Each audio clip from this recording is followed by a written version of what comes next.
Hello students, welcome.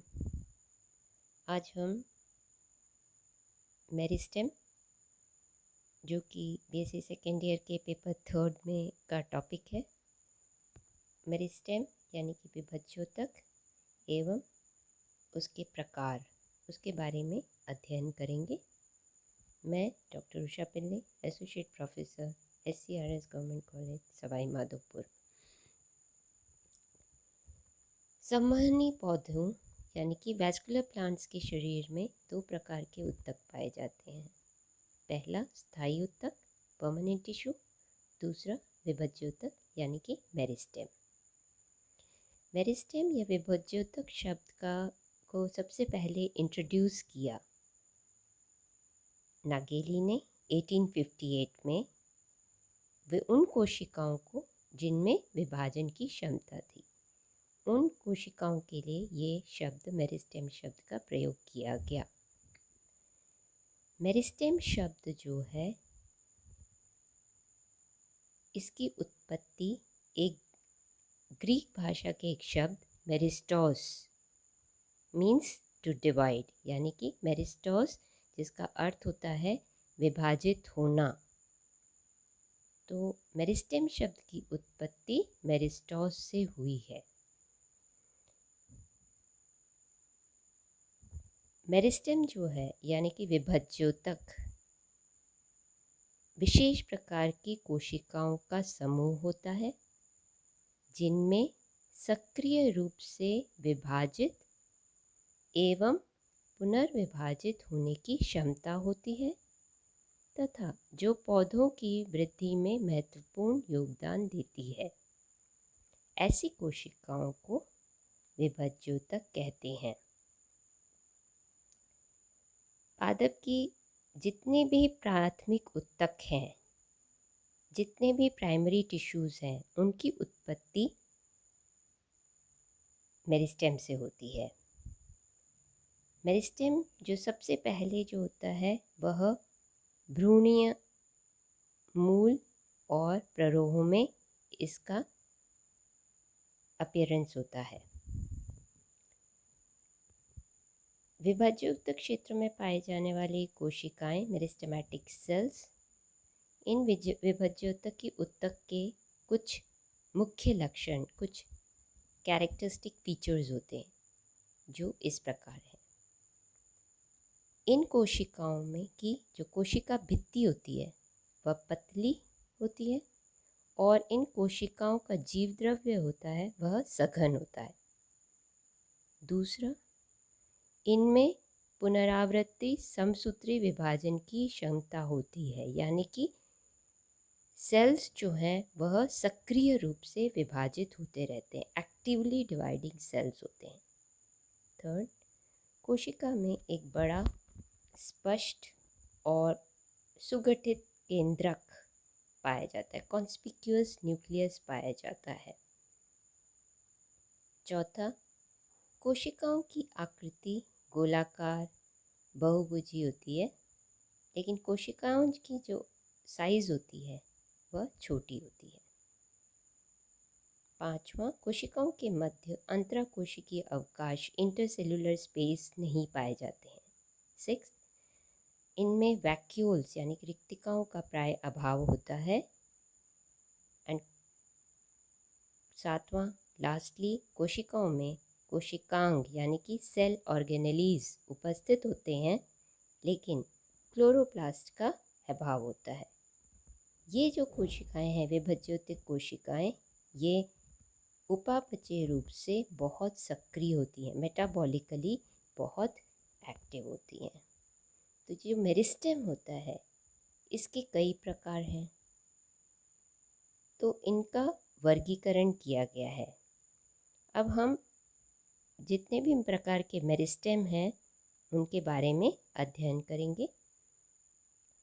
Meristem का classification अलग अलग आधार पर किया गया है, अलग अलग तरह से कैटेगराइज किया हुआ है।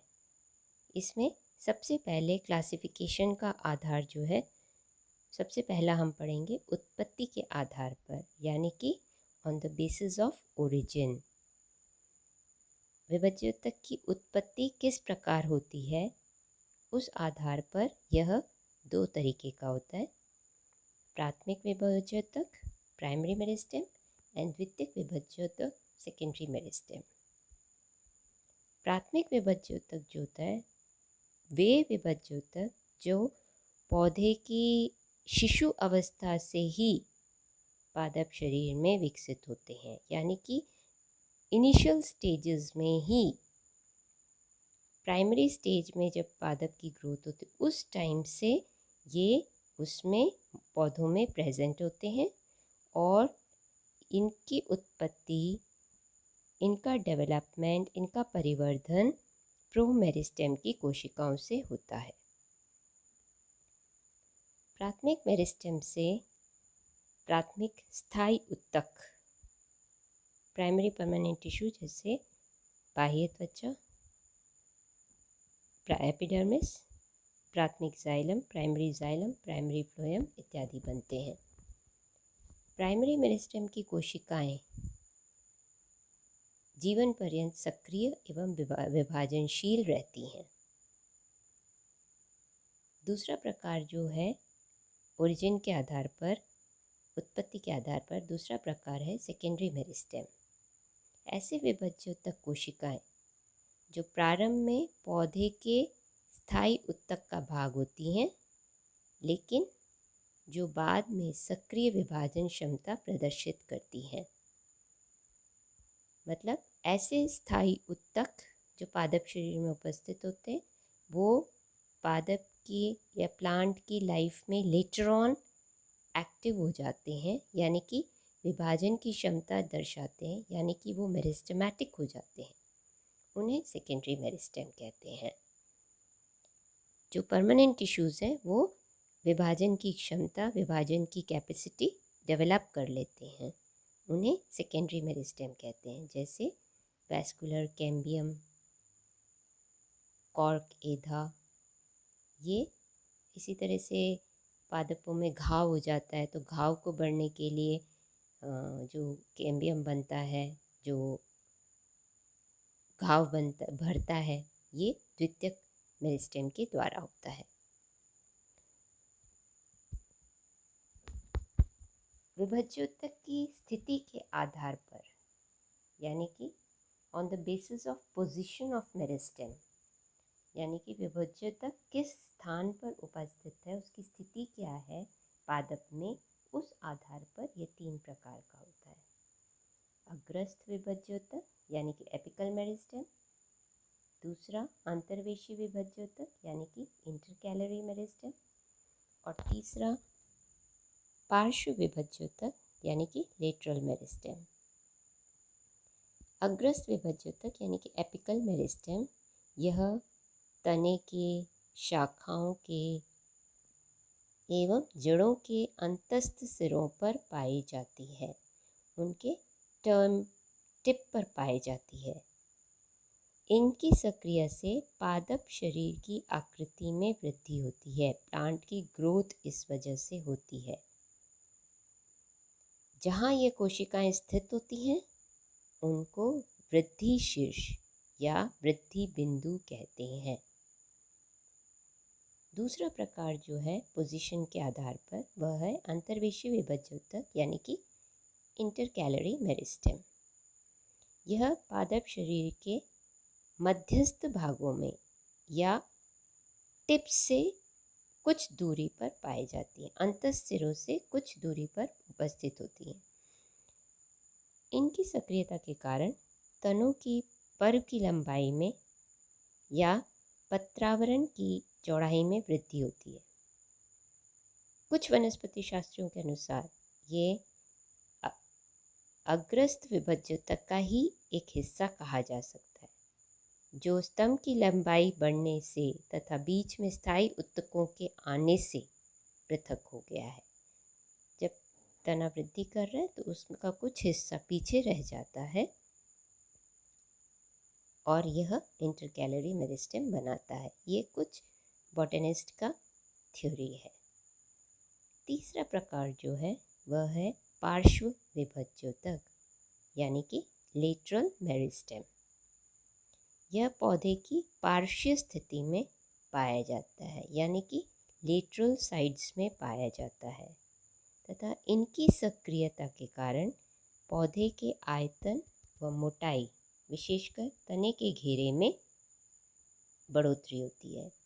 यानी कि प्लांट की ग्रोथ जो है, थिकनेस या डायमीटर में जो वृद्धि होती है वो इस मेरिस्टेम की वजह से होती है, पार्श्व विभज्योतक की वजह से होती है। तीसरा जो आधार है वर्गीकरण का, जैसे ये चित्र दिखाया है, इस चित्र में आप देखिए एपिकल मेरिस्टेम, ये एपिकल मेरिस्टेम है, यहाँ पे ये शीर्ष पे उपस्थित है एपिकल मेरिस्टेम। एपिकल मेरिस्टेम, ये इंटरकैलरी मेरिस्टेम, एपिकल मेरिस्टेम, ये इंटरकैलरी मेरिस्टेम, और साइड्स में ये लेटरल मेरिस्टेम। तीसरा जो आधार है वह है इनके कोशिका के विभाजन के आधार पर, कोशिका विभाजन तल के आधार पर, on the basis of plane of cell division.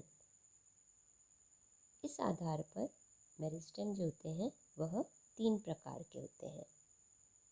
पहला सहति विभज्योतक, या जिसे मास और ब्लॉक मेरिस्टेम भी कहते हैं।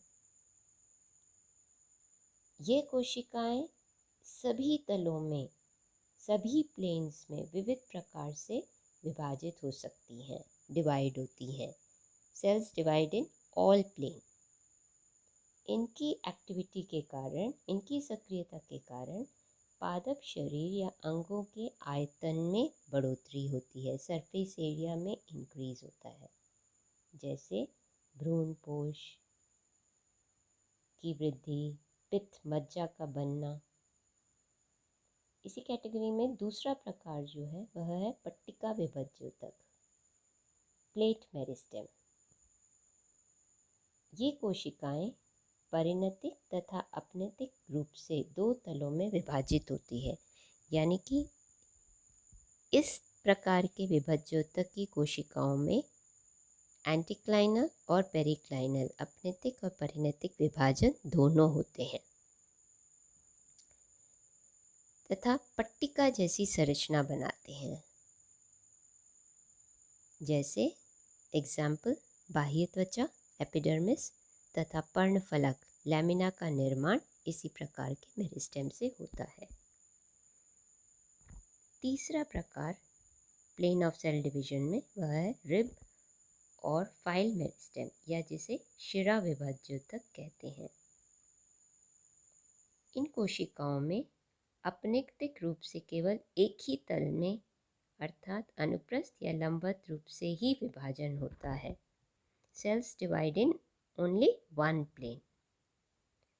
इससे क्या होता है, परिणाम स्वरूप क्या होता है, कोशिकाओं की केवल एक पंक्ति बनती है। जैसे जो तंतुमय शैवाल होते हैं उनमें कोशिकाएं एक के ऊपर एक पंक्ति में पाई जाती, यूनिसेरिएट फिलामेंट्स का निर्माण इसी प्रकार के विभज्योतक से होता है। जड़ व तने के वलकूट का निर्माण भी इसी प्रकार के विभज्योतक से होता है। सबसे आखिरी आधार विभज्योतकों को विभाजित करने का वह है कार्य के आधार पर। विभज्योतक के प्रकार जो है वह कार्य के आधार पर, on the basis of function, 3 प्रकार के होते हैं।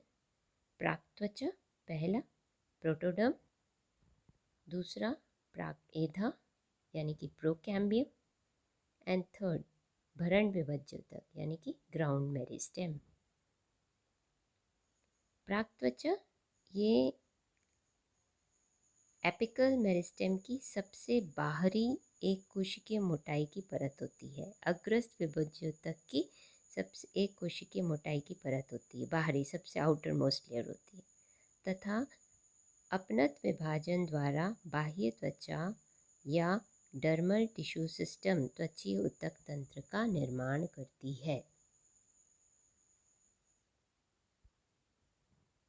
दूसरा प्राक-एधा या प्रोकैम्बियम। इनकी कोशिकाएं सुदीर्घित, सक्रिय एवं लंबी होती हैं। इलांगेटेड सेल्स, नैरो सेल्स होती हैं, जो कि संवहन ऊतक की प्रारंभिक या आद्यक कोशिकाओं का निर्माण करती है।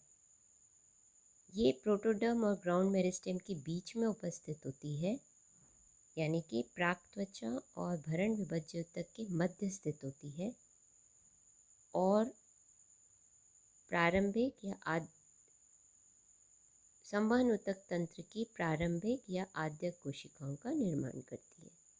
इनकी सक्रियता से कैम्बियम यानी कि एधा का निर्माण होता है। तीसरा प्रकार जो है विभज्य ऊतक का, फंक्शन के आधार पर, कार्य के आधार पर, वह है भरण विभज्य ऊतक या ग्राउंड मेरिस्टेम। इसकी कोशिकाएं पतली भित्ति वाली एवं कोमल होती हैं। इनकी आकृति बहुकोणीय, पॉलीगोनल या समव्यासी आइसोडायमेट्रिक होती हैं। इसकी कोशिकाएं पादप शरीर के बड़े क्षेत्रों जैसे वल्कूट, कॉर्टेक्स, मज्जा, पित्त, अधोत्वचा का निर्माण करती हैं तथा तने के शीर्षस्थ सिरे पर केंद्रीय भाग में स्थित होती हैं। एपिकल रीजन में टिप पे ये इनकी पोजीशन जो होती है वह सेंटर में होती है। देखिए यहाँ इस चित्र में ये शीर्ष है, शीर्ष के ऊपर ये एपिकल मेरिस्टेम है, ये वाला एपिकल मेरिस्टेम वाला क्षेत्र है, ये एपिकल मेरिस्टेम वाला क्षेत्र है, ये एपिकल मेरिस्टेम, और इसके चारों तरफ पर्ण आद्यक बन रहे हैं। यहाँ से इनके द्वारा इस एपिकल मेरिस्टेम से बनता है ये एपिडर्मिस वाला क्षेत्र प्रोटोडर्म, ये प्रोकैम्बियम और ये ग्राउंड मेरिस्टेम। सबसे बाहर की जो है प्रोटोडर्म से जो है बाह्य त्वचा का निर्माण होता है, एपिडर्मिस का निर्माण होता है। ग्राउंड मेरिस्टेम से कॉर्टेक्स और पित्त का निर्माण होता है, जबकि प्रोकैम्बियल स्ट्रैंड से फ्लोएम और जाइलम का निर्माण होता है। ये संवहन पुल का निर्माण होता है प्रोकैम्बियम स्ट्रैंड में से। तो इस तरह से कार्य के आधार पर संवहनी ऊतक विभज्य कोशिकाओं को 3 भाग में डिवाइड किया है: प्राक त्वचा, प्राक-एधा और भरण विभज्य ऊतक।